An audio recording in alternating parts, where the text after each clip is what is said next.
જય માતાજી। હું સાહિત્યકાર પૌભા ગઢવી। અત્યારના યુગમાં કળયુગની માલપા ઘરના જો જાજા ઝઘડા જોવા મળતા હોય તો હાહુ વહુના હોય છે। લગભગ જગ્યાએ હાહુ ને વહુ નો ગમતી હોય, વહુ ને હાહુ નો ગમતું હોય, આવું વધારે જોવા મળે છે। ત્યારે કવિ આલ એમ કે છે, કવિયાલ કે આટલું સમજવા જેવી બાબત છે। સાહિત્ય જીવન આપે છે ને।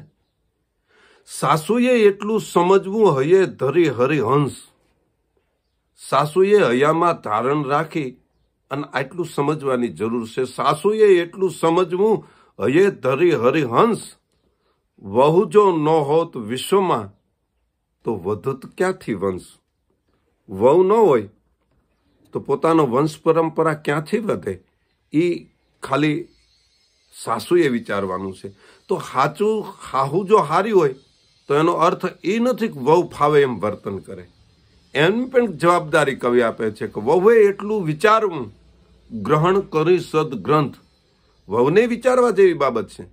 વહુએ એટલું વિચારવું ગ્રહણ કરી સદગ્રંથ, સાસુ ન હોત સંસારમાં તો ક્યાંથી પામત કંથ।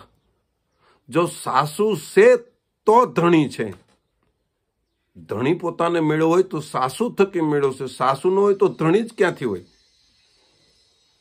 માટે સાસુનો પણ ઉપકાર છે એ વહુએ ભૂલવું ન જોઈએ। આમ પરસ્પર જ્યારે સમજી લે ત્યારે ઘણી સમસ્યાઓ અટકી જતી હોય છે।